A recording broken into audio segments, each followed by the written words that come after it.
he's got Gibson. Dinwiddie makes his move. Dinwiddie fades. Oh! Spencer Dinwiddie! Splash! The Nets go in front. Welcome back, you guys, and let's talk about Spencer Dinwiddie, the Brooklyn Nets' 6'6" starting point guard. He has went from a guy that was sent to the D-League several times to a backup point guard to now being the Brooklyn Nets' go-to playmaker on offense. Let's talk about how all of this happened in just 1 year and what he was doing before he signed to Brooklyn.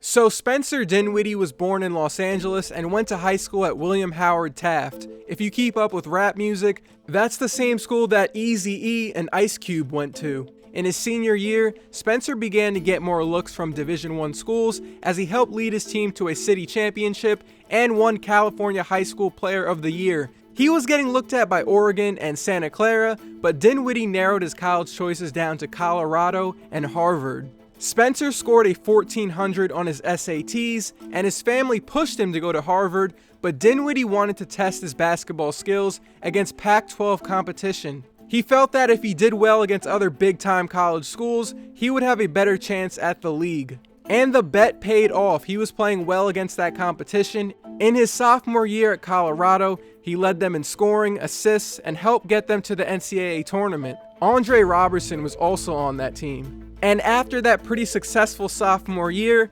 Dinwiddie was looked at as a first-round pick in the 2014 NBA draft. Things were going well for Dinwiddie and the team through the first 16 games of his junior year. Colorado was 14-2, ranked 21st in the nation, and Dinwiddie again led the team in scoring and assists, but he tore his ACL, which ruined Colorado's chances of making a run in the tournament, and it dropped Dinwiddie in the 2014 draft boards. He was penned in as a first-round pick before the injury, but NBA teams were cautious about his knee, and Dinwiddie fell to the Detroit Pistons at the 38th pick. They signed him to a 3-year deal, but it was hard for him to get playing time. There were a lot of other point guards on the roster for Detroit. There was Reggie Jackson, Brandon Jennings, Steve Blake, and DJ Augustine. He was not shooting that great of a percentage in his first 2 years, and Dinwiddie was sent to Detroit's D-League team multiple times. Yes, it's called the G League now, but it was the D-League then. Plus, once Reggie Jackson had his big year in 2016, it was clear that Dinwiddie was not a part of their future, so they traded him to the Bulls in June of 2016, but he was waived after the preseason and got picked up by the Bulls D-League team, the Windy City Bulls. And he played really well in those 9 games he was there. Dinwiddie was putting up 19 points, 8 assists, 4 rebounds, and it got him on the radar of the Brooklyn Nets. The Nets signed him on December 6, 2016, and he started in 18 games because Jeremy Lin was dealing with an injury. It was his best season of his career up to that point, and if you remember, the Nets waived Yogi Ferrell to keep Dinwiddie on the roster.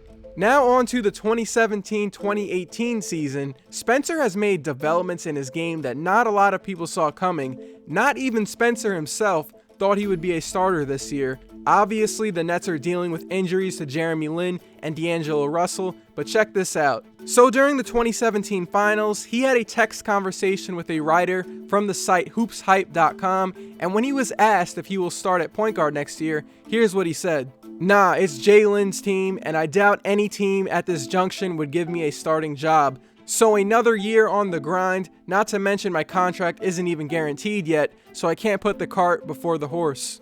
But throughout all of the injuries this season, Dinwiddie is starting and has been one of the main reasons why Brooklyn hasn't dropped to the bottom of the East and why they have played competitively against the best teams in the league. A lot has been said about his 6'6" height at the point guard position and his ability to make threes, but he is a really smart decision maker. You can trust Dinwiddie with the ball late in games. He is dishing out 6 assists a night and only turning it over about 1 time a game. He has hit a lot of big shots against teams like the Warriors, the Cavs, and the Timberwolves. Spencer Dinwiddie is why you can no longer say, "Oh, we got the Nets on the schedule, that's an easy win." No, that's not going to be an easy win. It's probably going to be a tough competitive game down to the wire.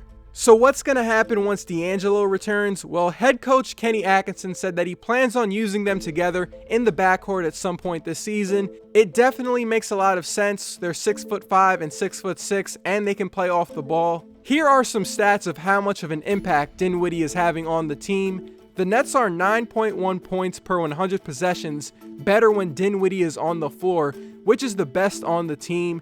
He also leads the Nets in win shares and is only getting paid $1.5 million this year. Compared to other NBA players, that is not that much. That contract is a bargain, and Dinwiddie is outplaying what he is making. Pretty cool story. A year ago, Dinwiddie was in the D-League, and when the finals were going on, he didn't even think he would be starting at this point in the year.